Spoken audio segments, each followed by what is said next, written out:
ආයුබෝවන් මගේ ආදරණීය යාළුවෝ හැමෝටම ඔන්න මං අදත් ආවා ඔයාලට නිවස ලස්සනට තියාගන්න මල් හදන හැටි කියලා දෙන්න.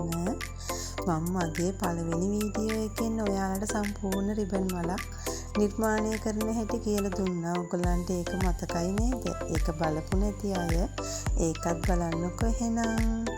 මාව සබස්ක්‍රයිබ් කරපු නැති අය මාව සබස්ක්‍රයිබ් කරලා මාත් එක්ක දිගටම එකතු වෙන්න කියන ගමන් අද මම ගෙනාවේ ඔයාට විසිත කාමරේ ලස්සනට තියාගන්න රිබන් රෝස මල් පිරුණු මල් පෝච්චියක්.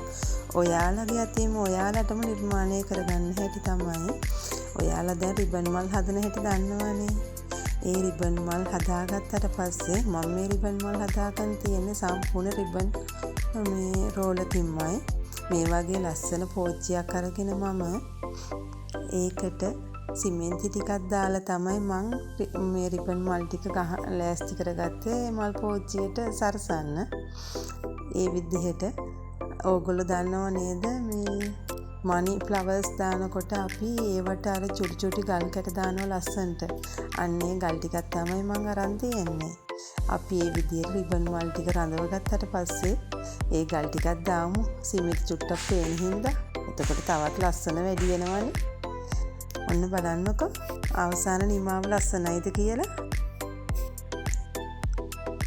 තවත් දවසක අලුත් වීඩියෝ එකකින් හමු වෙමු. ඔයාලට තෙරුවන් සරණයි.